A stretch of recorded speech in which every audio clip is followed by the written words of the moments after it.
대한민국 최고의 재개발 대장주 한남 뉴타운, 그 중에 2구역 최근에 시공사 선정됐습니다. 그런데 한남 뉴타운 2구역, 그것도 미분양이 될 거라고요? 한번 짚어보는 시간 갖도록 하겠습니다.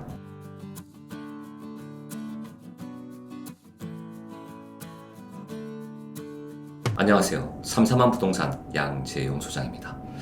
얼마 전에 한남 2구역이 시공사가 선정됐습니다. 근데 한남 2구역이 어디 있는지 한번 보실까요? 1, 2, 3, 4, 5구역 이렇게 보이죠? 자, 1구역 공공 재개발이든 신속 통합이든 아마 선정이 유력합니다. 그러나 주민들의 의견이 지금 일치하지 않고 있어요.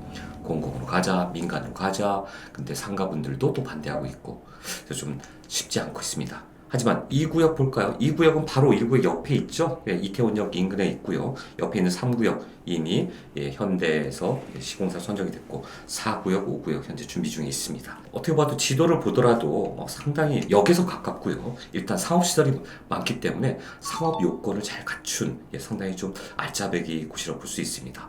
1, 2, 3, 4, 5구역 모두 다 장단점이 있죠. 이런 장단점이 있는 곳에서 이 재개발의 대장주라고 불리는 이곳은 어마어마한 용산의 개발 호재와 더불어 주변의 개발 호재들이 있기 때문에 지금 순차적으로 달려가고 있는 모양새입니다. 자, 한남 2구역 투시도 한번 보겠습니다.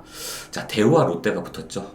대한민국 최고의 굴지의 대기업 회사들이 붙었습니다. 자, 한남 서밋 투시도 멋있죠. 굉장히 멋있습니다. 한강이 쫙 내려다 보이고요. 약간 그 싱가포르에 있는 마리나 베이 샌즈처럼 보이시죠? 어마어마하게 조경을 보이는. 그리고 또 이쪽은 롯데건설이 만들었죠. 여기도 마찬가지로 지상 2층 규모로 또 어마어마하게 만들었습니다. 한남 2구역은 지하 6층, 지상 14층에 30개 동 총 1,500세대 정도가 들어옵니다.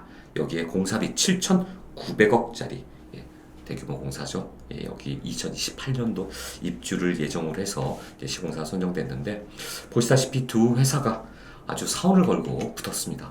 역대급 충돌이었다고 볼 수 있습니다. 대우와 롯데가 붙었는데, 자, 대우는 한강도 보이고 남산도 조망이 되고 용산공원까지 조망이 되는 아까 말씀드린 스카이라운지, 멋있죠? 스카이라운지를 멋있게 짓겠다. 그래서 또 그리고 이 인근에 앞에 있는 이 조경들 다 누가 한다? 하버드 대학교의 유명한 종합 교수 크리스 리드라는 분이 이 STOSS 그룹에 참여해서 또 이 조경까지도 신경 썼다고 합니다. 반면에 롯데는 르에 팔라티노, 대우가 서밋을 들고 나왔으면 롯데는 르에 팔라티노, 말 그대로 서로 하이엔드 브랜드 거죠. 최고의 브랜드들을 갖다 집어넣겠다라는 겁니다. 사진도 화려하죠. 사진 화려한데 이곳을 거의 최고급 호텔 수준으로 만들겠다. 그래서 월드 클래스 디자인 기획팀들을 다 데려왔고, 조경은 또 어디서? 디즈니랜드, 디즈니 월드에 조경 설계했던 WSA 팀을 참여시켰다. 멋있는 팀들이 다 참여했습니다. 근데 여기서 이제 어떻게 보면 사업 조건들을 보면 롯데가 제시한 조건 보겠습니다. 분담금 100% 입주 4년 후 납부하겠다. 금융비용은 롯데건설이 부담하겠다. 한남 뉴타운 내 최저금리와 이 최저금리로 이주비와 사업비를 조달해서 4조 원을 책임 조달하겠다. 공사비 이자로 인한 추가 부담금 없이 추가 부담 없는 분양 수익금 내 기성불. 이게 이제 분양 수익금 내 기성불이라는 게 뭐냐면요. 공사비 지급 조건이 조합이 분양을 진행하고 수입이 생겨야만 공사비를 받아갈 수 있는, 굉장히 조합원 입장에서 이제 유리한 조건인 거죠. 롯데가 상당히 좋은 조건을 냈습니다. 그리고 분담금 100%를 입주 4년 후 납부로 기한을 넉넉하게 잡았다는 점. 어떻게 보면 롯데가 대우보다 좀 더 좋은 조건을 제시할 수 있는 부분이었습니다. 제가 봐도 좀 상당히 좀 끌리는 그런 부분이었습니다. 마감재 다 하이엔드 쓰겠다, 노주택 및 상가 유지비 보수고 7천만 원 지급하겠다, 이런 것들이 있었는데, 문제는 이제 대우에서 제시한 조건이죠. 사업비 전체 책임 조달하고 여기서 이제 결판이 나지 않았나 싶습니다. 딱 한 가지. 롯데가 다 좋아. 웬만한 조건은 전부 다 롯데가 제공하기에도 공사 기간도 짧고 사업 시설도 롯데가 가지고 있는 모든 인프라를 다 동원하고 너무나 좋고 조경도 신경 써서 하겠다고 그랬고 다 좋은데 이 이주비 10억 원, 상환유예 1년 유예, 그러니까 입주 2년 후 분담금 납부, 이런 것들이 아마 여기서 아마도 결판이 나지 않았나. 그러니까 앞에서 보시면 아까 어떻게 됐죠? 이주비가 LTV 140%인데 여기 150%까지 대우는 더 늘려줬고요. 최저 이주비가 7억인데 여기 10억 원 주겠다는 것입니다. 여기서 나머지 다른 조건들이 아무리 좋아도 이 좋은 조건들이 결국은 이주비 싸움에서 조합원들이 결국 대우를 선택하지 않았나 이런 생각이 듭니다. 자, 여러분 얼뜻 보시기 어떻습니까? 지금 시장이 얼어붙고 있습니다. 빙하 시기래요. 재건축 얼어붙지 않기 위해서 서울시와 국토부가 엄청나게 지금 완화해주고 있지 않습니까? 여의도 시범 아파트, 공장 아파트, 목동 그 대규모 아파트 재건축, 그다음에 잠실주공 5단지에서 아파트까지 막 풀어주고 있어요. 근데 재개발은 대규모가 지금까지 없었습니다. 다 모아타운이라는, 어떻게 보면 모아타운에서, 이 모아타운도 1500세대 나오는 거니까 여기도 지금 1500세대지 않습니까? 모아타운에 지금 막 달려가고 있는데 그나마 대여 중에 대여를 할 수 있는 유일하게 한남 2구역이 지금 시공사 선정하고 달려가기 시작한 거죠. 빙하식인데 왜 이렇게 대기업들이 쩐의 전쟁을 하면서 이주비 10억 원까지 주면서 역대급 이차를 했을까? 바로 어마어마한 입지, 어마어마한 희소성 때문에 이렇게 붙어있지 않나 싶습니다. 그렇다면 이들은 여기가 미분양 날 거면 과연 이렇게 달려들까요? 둔천주공 지금 아파트 미분양이 나네 안 나네 시끄럽습니다. 설계도를 보니 앞집이 훤히 들여다 보이네 이렇게 달라붙어 있을 수가 있느냐 이런 여러 가지 안 좋은 얘기도 나오고, 주변 시세가 거래가 일부이긴 하지만 시세가 굉장히 낮은 가격에 거래되다 보니까 그 시세 차익도 별로 없을 거라는 이런 굉장히 불안정한 뉴스들이 나오고 있어요. 한남 뉴턴 그런 뉴스는 1도 없습니다. 시장은 살아있고 미래가치가 높은 곳은 이렇게 대기업들이 쩐의 전쟁을 역대급으로 입찰을 하면서 서로 달라붙고 있다는 것이죠. 그래서 입지가 중요하다. 첫 번째도 두 번째도 세 번째도 그래서 입지하는 겁니다. 주변을 볼까요? 어떻습니까? 나인원 한남 75평대가 85억에 올해 3월에, 100평대가 110억에 올해 5월에. 여기는 가격 하락이 없어요. 말 그대로 누군가 다 입성하고 싶은 곳입니다. 가격이 떨어지지 않는 거죠. 한남더 힐도 마찬가지고 나인원 한남도 마찬가지고 서로가 양대 산맥으로. 유엔빌리지는 가격이 떨어지나요? 물건 주차 거래가 안 되고 있습니다. 자, 이렇게 이곳은 강 건너서 압구정동과 청담동이 있다면 강북에는 한남동이 있다는 거죠. 그래서 옥수동에도 한남 브랜드를 쓰지 않습니까? 한남 한남 나인원 한남, 한남 더 힐. 이 한남의 브랜드 자체가 이미 많은 사람을 하여금 강북의 최고의 입지라는 것을 입증하는 거죠. 그리고 유엔 빌리지 쪽도 마찬가지고 거기에 요새 최근에 고급 주택 빌리지들이 그런 연립들이 쭉 올라오고 있습니다.